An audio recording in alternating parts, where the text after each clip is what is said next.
político, económico, social. Él reivindicaba al gaucho, eso aparece en los escritos políticos de Hernández, como factor productivo, diciendo que el gaucho es el que más sabe de la producción rural. Llega un inmigrante, el papolitano, no sabe ni dialar uno. Bueno, eso es lo que aparece en la letra de Hernández. Entonces tenemos el gaucho rebelde, el gaucho que tiene que ser ingresado en el orden político, y si nos trasladamos en el tiempo, en el Don Segundo Sombra es el peón de estancia que ya está inserto dentro de un circuito productivo, que mira con admiración al patrón. ¿Se entiende la secuencia?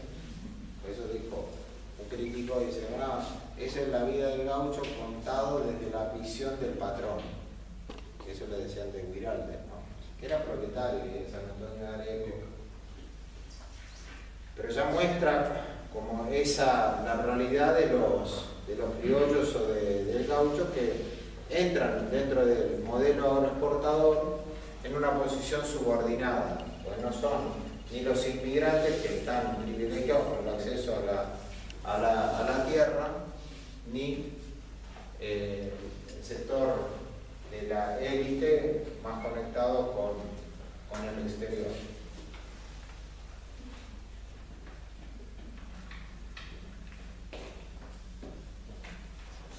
Ahí las fuentes que él utiliza ahí, ven que son normalmente de autores letrados que tratan el tema. No aparece material de base porque no existe.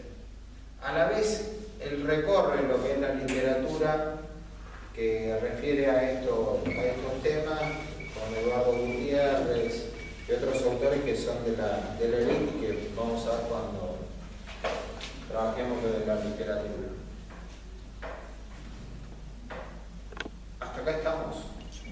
Estos serían como 4 figuras dentro del modelo agroexportador.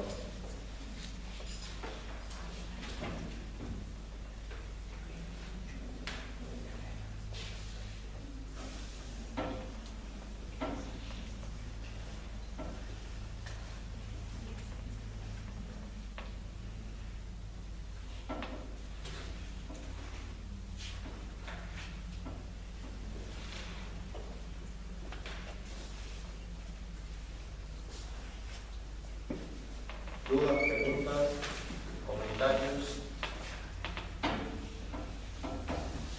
No hay trabajos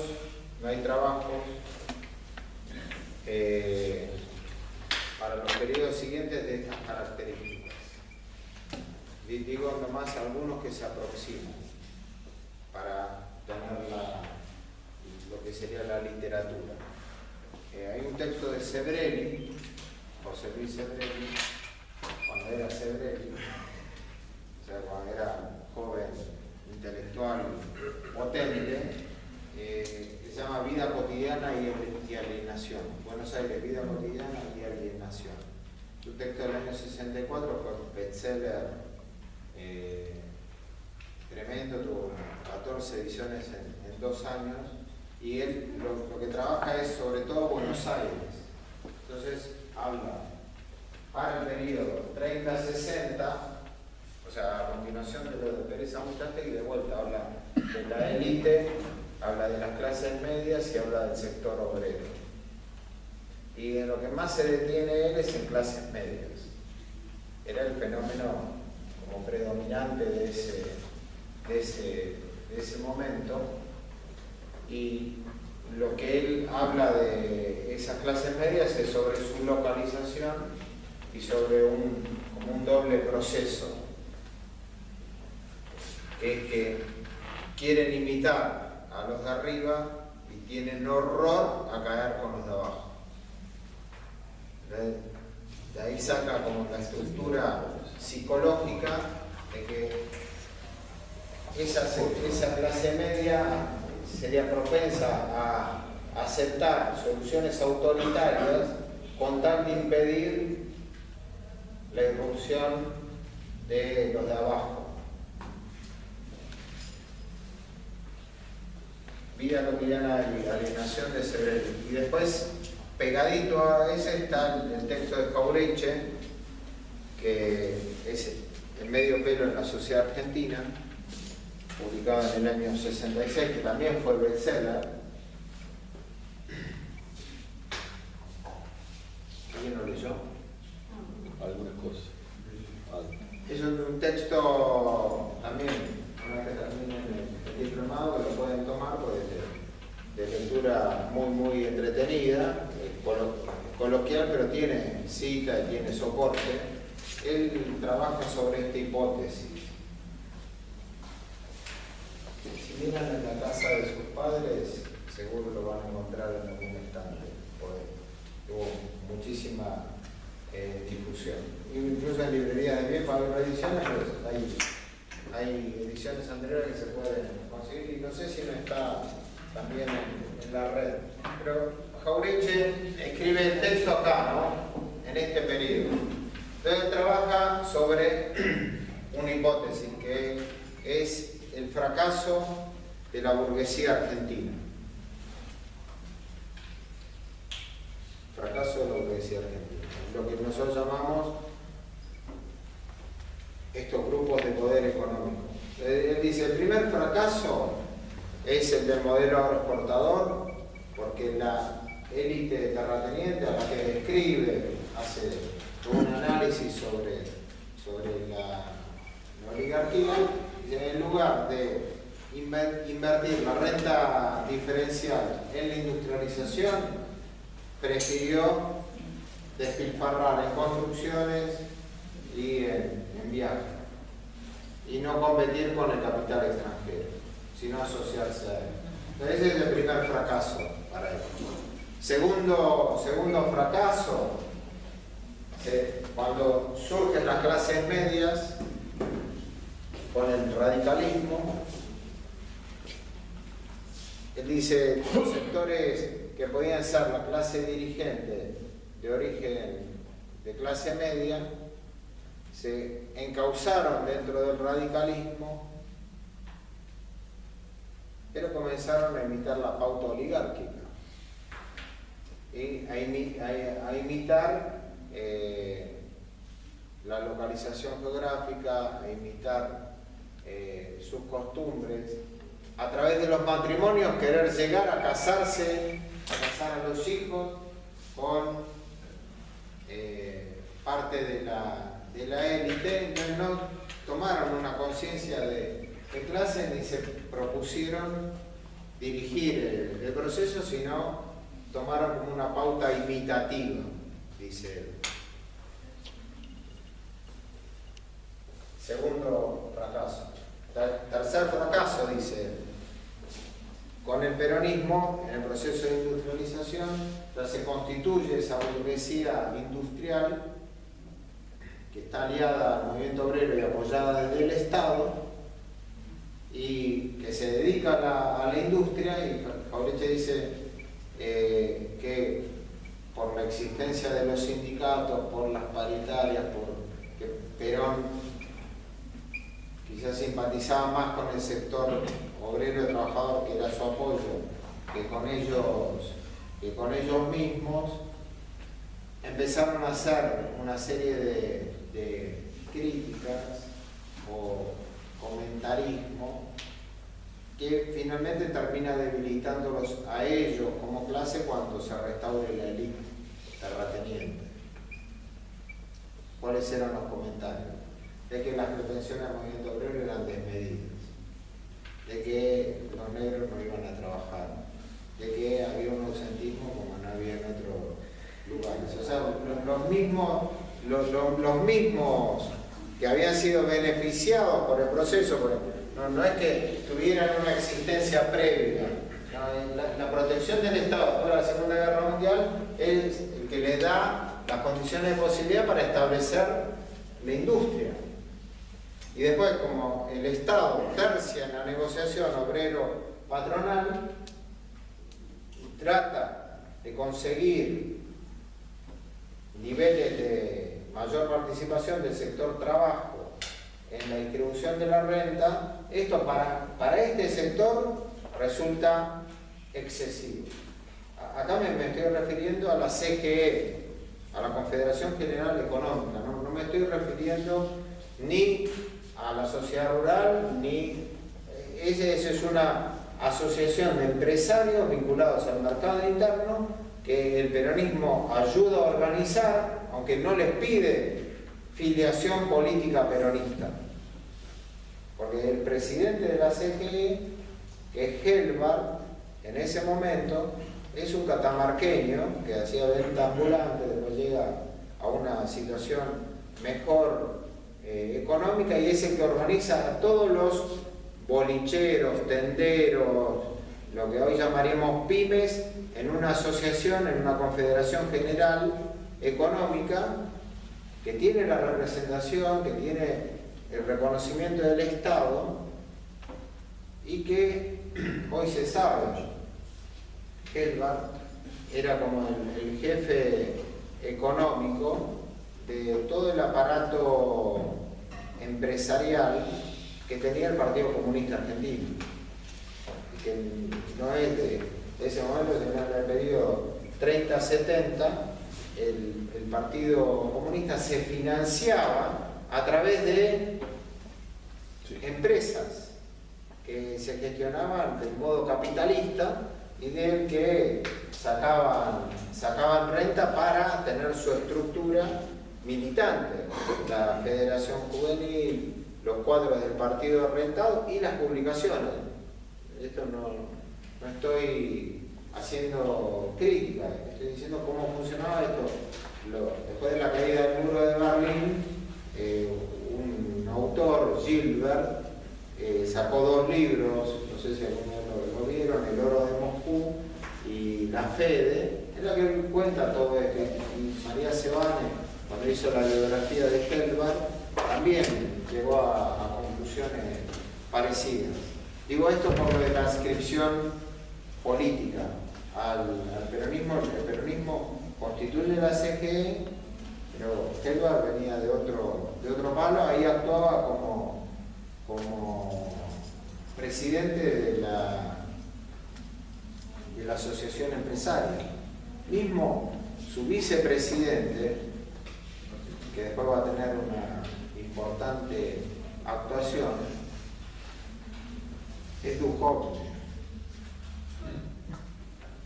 tío abuelo del actual. Era empresario, tenía su industria, y Bronner, o sea, también muchos de origen judío.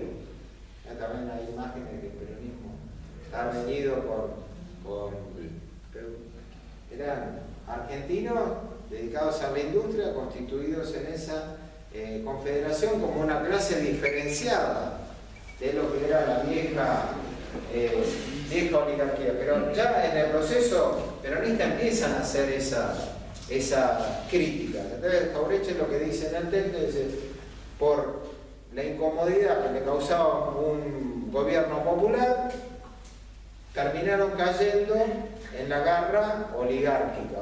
Él dice, después del 55, a Helvar le intervinieron la CGE, lo proscribieron, lo persiguieron, no la pasó bien. Recién con Frondizi le devolvieron el local, pudieron empezar a armar la CGE, pero nunca fue lo poderosa que había sido con el primer peronismo. Mismo cuando llega en el 73, la CGE seguía funcionando como organización muy debilitada, y en el 73 tiene como un intento de rearmarse. Incluso Helvar juega con esto de la obligatoriedad de ingresar dentro de la confederación para algunos que no estaban. Pero ya cuando viene el golpe del 76, a Helvar la pasa pésimo. ¿Se entiende? Porque ahí hay animadversión de clase, o sea, porque son intereses distintos. Entonces, lo que Jauretche dice, bueno, no entendieron que el peronismo era el vehículo de la industrialización, siendo en un país periférico que hay que armar alianzas y hay que tener protección del Estado, si no, para Jauretche ese es el tercer fracaso de la burguesía. Hasta acá me siguen. Él lo que quiere radiografiar es un sector social. Él dice que solo quiero pero no puedo. Él asocia los fracasos de la burguesía a ese sector, a que toma una pauta mimética de los sectores altos que son de base agraria, cuando lo que tienen que hacer es destino industrial. Ese es el esquema de él. Entonces plantea que el medio pelo, que esa es la categoría que él utiliza, es un sector que de manera permanente está incómodo, disconforme, que es el único que no tiene claridad en sus intereses, dice él. Dice, los sectores trabajadores tienen claro lo que quieren y necesitan, pues están obligados por su posición de clase a pujar por su salario y saben quién los representa y quién es amigo y quién es enemigo. Dice, para la época, ¿no? Para la época, dice no hay, y eso es lo que explica que la mayoría continúe leal al peronismo. Dice, los sectores altos son los que más claro tienen su interés. Dice, nunca se equivocan en su interés. Ahora, el medio pelo, dice, es oscilante, es dubitativo, un día es conservador, otro día es revolucionario, pero no tienen una posición definida en el cuadro económico-social, por lo que de eso deriva Jauretche una cosa muy lúcida para la época, pero que ya la venía diciendo, ¿no? Yo les conté que cuando cae Perón, Jauretche en un primer momento quiere apoyar a Leloir como presidente del partido, saca un periódico, el 45, Leonardi y luego Aramburu se lo prohíben y le dan pedido de detención y se va a Uruguay, exiliado. Desde ahí escribe Los Profetas del Odio y agrega en la parte final un epílogo montevideano, un cierre montevideano. Y escribe ahí unos comentarios, el texto se llama Para la estrategia de la lucha de liberación nacional y social del pueblo argentino. Hace un análisis de por qué cayó el peronismo.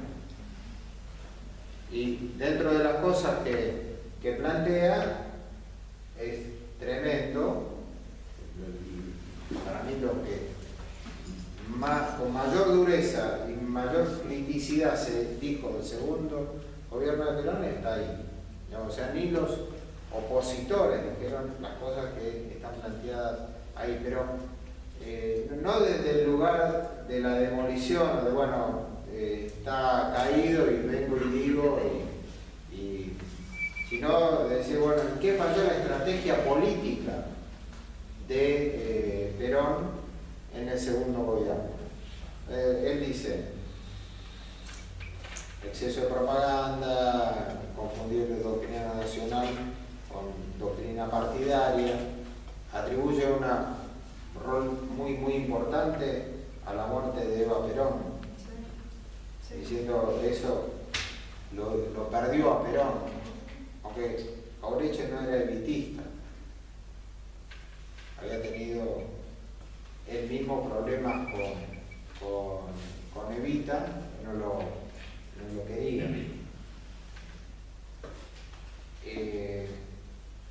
Y después va a lo medular, que tiene relación con esto. Dice, estas cuestiones hicieron que el peronismo perdiera el apoyo de sectores medios que eran fundamentales. Entonces dice, sin herirlo en sus intereses objetivos, puede ser la parte